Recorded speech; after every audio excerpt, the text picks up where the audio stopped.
नया chapter circular motion हम लोग शुरू करेंगे। जैसा कि मैंने पिछले क्लास में कहा था कि अब सर्कुलर मोशन शुरू होने का समय आ गया है।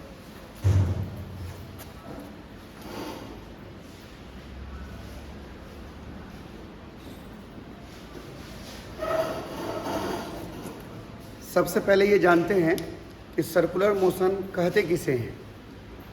तो जब कोई पार्टिकल सर्कुलर पाथ पर चलता है तो उसका मोशन सर्कुलर मोशन कहलाता है। जब कोई पार्टिकल सर्कुलर पाथ पर चलता है, वृत्ताकार पथ पर चलता है, तो उसका मोशन सर्कुलर मोशन कहलाता है।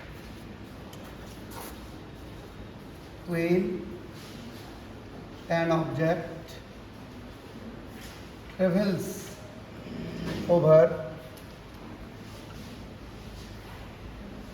circular path, then its motion is called circular motion। ध्यान सुनिए, सर्कुलर मोशन किसे कहते हैं? तो जब कोई पार्टिकल सर्कुलर पाथ पर चलता है तो उसके मोशन को सर्कुलर मोशन कहते हैं। When a particle travels over circular path, then its motion is called circular motion। अब हम लोग जानेंगे parameters of circular motion. Circular motion के पैरामीटर्स क्या हैं? पैरामीटर्स का मतलब है कि जब भी सर्कुलर मोशन होगा तो वो चीज़ दिखेगा, और जो भी बॉडी सर्कुलर मोशन में होगा उसके अंदर जितने भी पॉइंट्स होंगे सबके लिए वो चीज़ समान होगा। एक बार फिर सुनिए, पैरामीटर्स का मतलब है कि वो कारक, वैसे फैक्टर जो जब भी सर्कुलर मोशन होगा तो दिखेगा, और कोई भी बॉडी सर्कुलर मोशन में अगर है तो उस बॉडी के अंदर जितने पॉइंट्स हैं उस सारे पॉइंट्स के लिए वो सब चीज़ समान होगा। ध्यान दीजिए, यहाँ पर हम देखेंगे parameters of circular motion. Circular motion के पैरामीटर्स देखने जा रहे हैं। तो सबसे पहला पैरामीटर है एंगुलर डिस्प्लेसमेंट। जब भी सर्कुलर मोशन होगा तो एंगुलर डिस्प्लेसमेंट होगा ही होगा। साथ ही साथ दूसरी ये भी महत्वपूर्ण बातें हैं कि एंगुलर डिस्प्लेसमेंट, कोई भी बॉडी सर्कुलर मोशन में है तो उस बॉडी के अंदर जितने पॉइंट्स हैं सारे पॉइंट्स के लिए एंगुलर डिस्प्लेसमेंट समान होगा। कोई भी बॉडी सर्कुलर मोशन में है तो उसके अंदर के सारे पॉइंट्स का सर्कुलर मोशन समान हो, एंगुलर डिस्प्लेसमेंट समान होगा। सबसे पहला फैक्टर है एंगुलर डिस्प्लेसमेंट थीटा। जैसे ट्रांसलेशनल मोशन में हम लोग कहते हैं ना डिस्प्लेसमेंट, वहाँ लीनियर डिस्प्लेसमेंट होता है, एक रेखा में पार्टिकल चलता है। और सर्कुलर मोशन में एंगुलर डिस्प्लेसमेंट होता है, पार्टिकल सर्किल में चलता है और सर्कुलर पाथ के सेंटर पर एंगल बनाता है। एक बार फिर सुनिए, जब कोई बॉडी सर्कुलर मोशन में होता है तो वह सर्कुलर पाथ पर चलता है, और जब सर्कुलर पाथ पर चलेगा तो उस सर्किल के सेंटर पर कुछ कोण बनाएगा। तो जो कोण बनाया, जो एंगल बनाया, वही एंगल एंगुलर डिस्प्लेसमेंट कहलाता है। एक चित्र से यहाँ देखिए, ये एक सर्कुलर पाथ है। मान लीजिए कोई पार्टिकल यहाँ पर है, ये समय टी पर है, और कुछ समय बाद टी प्लस डेल्टा टी समय बीतने के बाद या कहीं ए से चलकर बी पर पहुँच गया। सर्कुलर पाथ का रेडियस आर है। ये मान लीजिए कि थोड़ा जगह बना देता हूँ, टी प्लस डेल्टा टी। मान लीजिए कि यह डेल्टा एल रास्ते की लंबाई, ये लंबाई डेल्टा एल चला, और यह यहाँ पर एक कोण डेल्टा थीटा बनाया। आप सोच रहे होंगे कि डेल्टा क्यों लगाते हैं? अब थीटा भी लिख सकते हो, नो प्रॉब्लम। डेल्टा इसलिए लिखते हैं कि पहले से कुछ कोण बनाया था, अब उससे और थोड़ा ज़्यादा कोण बना लिया। मान लो कि पहले कहीं यहाँ था होगा, शुरू में यहाँ से यहाँ तक का थीटा कोण था, थीटा में और वृद्धि हो गया डेल्टा थीटा, इसीलिए ऐसा करते हैं। तो ये जो एंगल बनाया डेल्टा थीटा, इस टी से टी प्लस डेल्टा टी समय के बीच में, तो यही एंगल एंगुलर डिस्प्लेसमेंट कहलाता है। यानी यहाँ पर हम बोलेंगे angle subtended subtended by particle at its center while traveling over circular path is called angular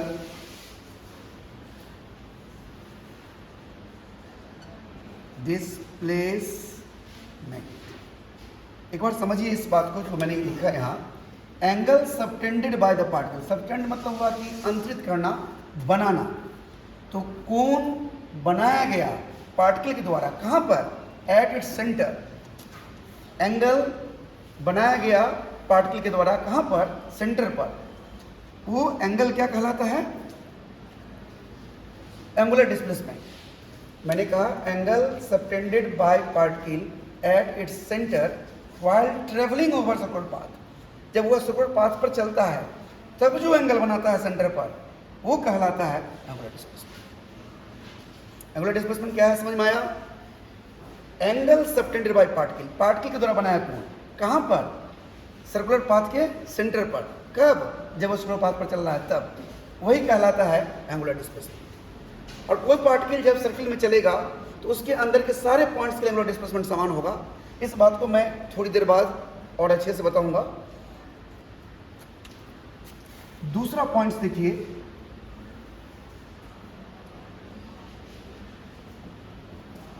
दूसरा होता है, अच्छा इसको थोड़ा सा और एलिब्रेट कर देते हैं। दिख रहा है ना यहाँ पर? ये लाइन नहीं दिख रहा है? तो छोड़ो, ये लाइन आखिरी लाइन दिख रहा है ना? अब देखिए यहाँ पर हम इसी को और जानते हैं, हम लोग पढ़े होंगे मैथ्स में थीटा बराबर एल बाई आर। तो यहाँ पर क्या होगा? एंगुलर डिस्प्लेसमेंट डेल्टा थीटा बराबर चाप की लंबाई डेल्टा एल। डेल्टा थीटा बराबर चाप की लंबाई delta L by R. Theta बराबर एल बाई आर। यहाँ एल की जगह पर डेल्टा एल है, थीटा की जगह डेल्टा थीटा है। ये है हमारा एंगुलर डिस्प्लेसमेंट। थीटा कहिए चाहे डेल्टा थीटा कहिए, बराबर डेल्टा एल बाई आर। जहाँ आर है radius of circular path, delta L चाप की लंबाई, आर्क लेंथ जिसको बोलते हैं ना अंग्रेजी में, आर्क लेंथ। इसका यूनिट माना गया है SI unit of angular displacement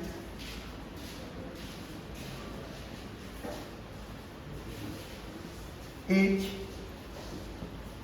radian.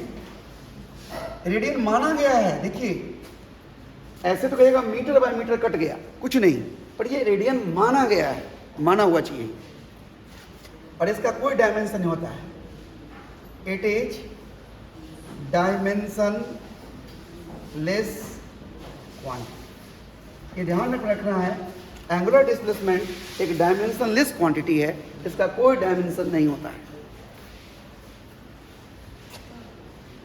दूसरा पैरामीटर्स है जिसे हम कहते हैं एंगुलर वेलोसिटी। इसे हम ओमेगा से दिखाते हैं। एंगुलर वेलोसिटी इसे हम ओमेगा से दिखाते हैं, इसको बोलते हैं ओमेगा। ये क्या होता है? तो याद करिए, आप पहले वेलोसिटी में क्या पढ़े थे? Displacement by time.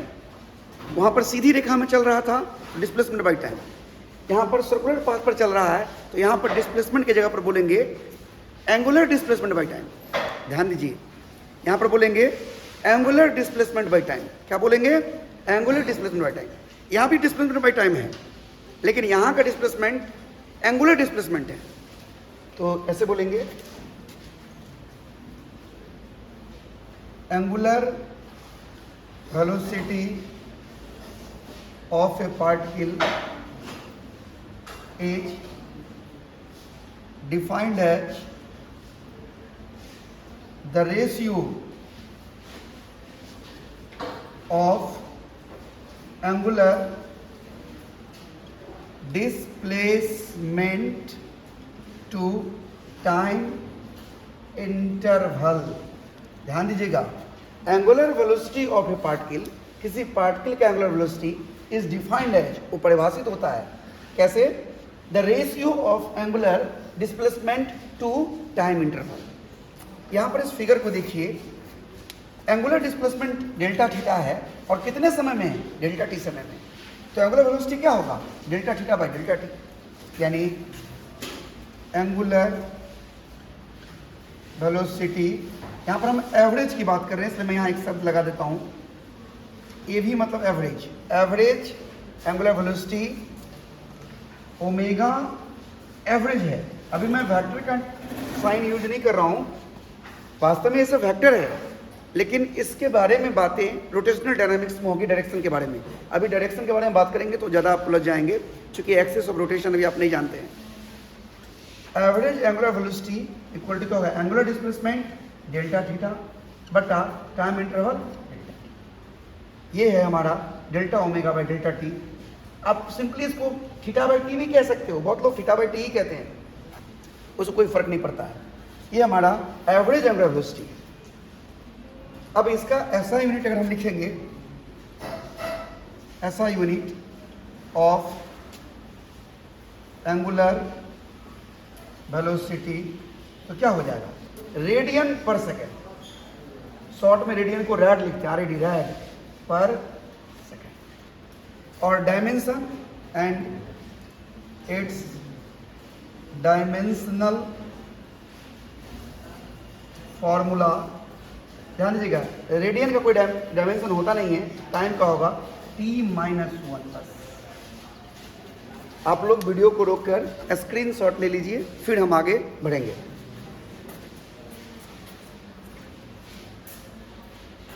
नीचे वाला लाइन दिखाई दे रहा है ना, इधर वाला?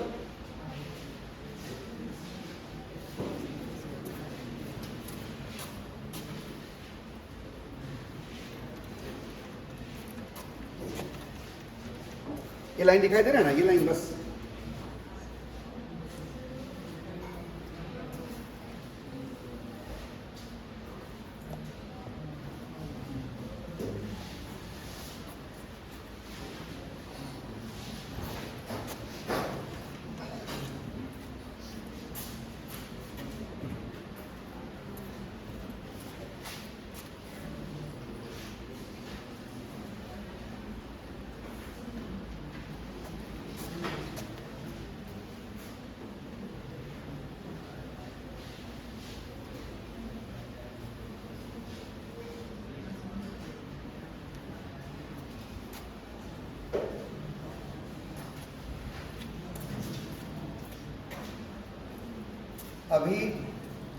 अभी आपने एंगुलर वेलोसिटी देखा delta theta by delta t. अब यहीं पर इंस्टेंटेनियस एंगुलर वेलोसिटी क्या होगा? याद करिए, जैसे हम लोग पढ़ते थे ना, speed instantaneous speed, velocity instantaneous velocity, वैसे ही यहाँ पर देखिए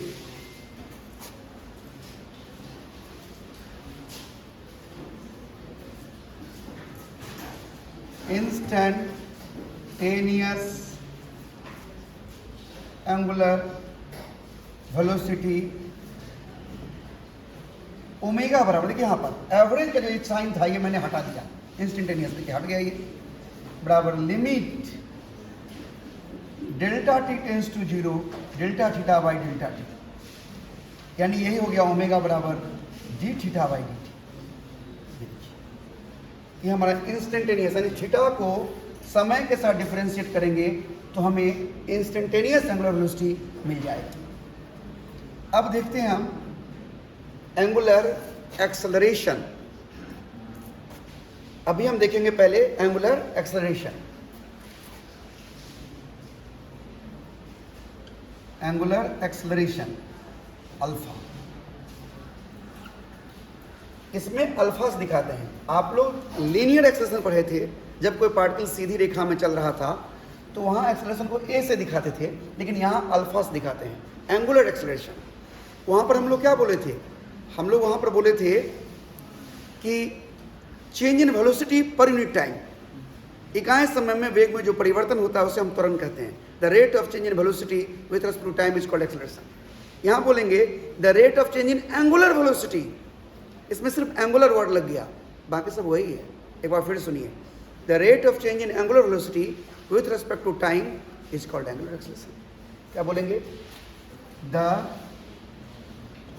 rate of change in angular velocity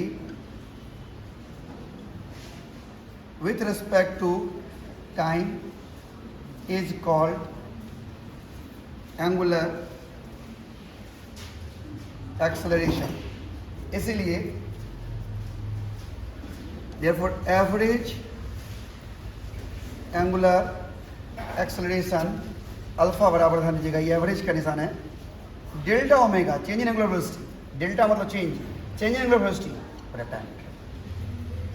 और यहीं पर अगर इंस्टेंटेनियस कहना हो, यहीं लिख देता हूँ इंस्टेंटेनियस, शॉर्ट में ये इंस्टेंटेनियस एंगुलर एक्सेलरेशन सीधे अल्फा। यहाँ पर limit delta t tends to 0 delta omega by delta t, यानी यही बन जाएगा हमारा d omega by alpha equal to d omega by. इसका यूनिट क्या होगा एंगुलर एक्सेलरेशन का? ध्यान दीजिएगा, ऐसा यूनिट ऑफ एंगुलर एक्सेलरेशन क्या होगा? ये रेडियन पर सेकंड है ना, डेल्टा ओमेगा, रेडियन पर सेकंड बाई सेकंड, रेडियन पर सेकंड बाई सेकंड, यानी रेडियन शॉर्ट में पर सेकंड और बट्टा में फिर से सेकंड, यानी क्या हो गया? रेड पर सेकंड स्क्वायर। जैसे उसमें होता है मीटर पर सेकंड स्क्वायर, तो मीटर जब यहाँ पर रेड है रेडियन और पर सेकंड स्क्वायर। इसका डायमेंशनल फॉर्म क्या होगा? इट्स डायमेंशनल फॉर्मूला क्या होगा? Radian two dimensional this quantity है, सिर्फ सेकंड का होगा, वो बट्टा में है, तो बट्टा में तो ऊपर जाएगा तो माइनस हो जाएगा। ये इसका डायमेंशनल फॉर्मूला है, ठीक से समझिए। एंगुलर एक्सेलरेशन क्या है? तो the rate of change in angular velocity with respect to time, change in angular velocity with respect to time, तो ये हमारा एंगुलर एक्सेलरेशन हो गया। अब एक खास बात यहां देखते हैं, रिलेशन बिटवीन लीनियर वेलोसिटी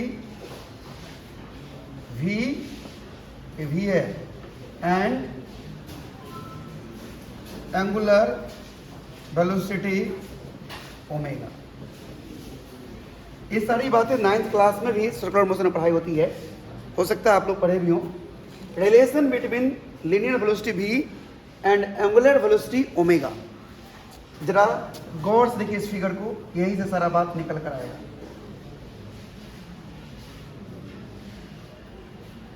ये डेल्टा एल मैंने भी कुछ देर पहले बनाया था, इस यहाँ पर समय ए को पर समय था एट टी, और ये था at T plus delta T. इस जगह का नाम हमने बी दे दिया था। ये रेडियस आर था, ये डेल्टा थीटा था, आपको याद होगा। ऐसा ही कुछ मैंने फिगर बनाया था। अब देखिए, हम जानते हैं वी हैव डेल्टा थीटा बराबर डेल्टा एल बाई आर, अभी पढ़ाया था ना, थीटा बराबर एल बाई आर। यहाँ से क्या होगा? डेल्टा एल बराबर आर डेल्टा थीटा। कोई problem? Delta l equal to r delta theta. अब गौर से देखिए, डेल्टा एल जो डिस्टेंस है, ये डिस्टेंस जो यहाँ चित्र में देखिए, यहाँ उसको चलने में समय डेल्टा टी लगा है, और इतने ही समय में ये एंगल डेल्टा थीटा बना है। तो हम दोनों तरफ, दोनों यानी डेल्टा थीटा में जो समय लगा है वही डेल्टा एल में भी समय लगा है, दोनों तरफ हम डेल्टा टी से भाग दे देते हैं, डिवाइडिंग बोथ साइड्स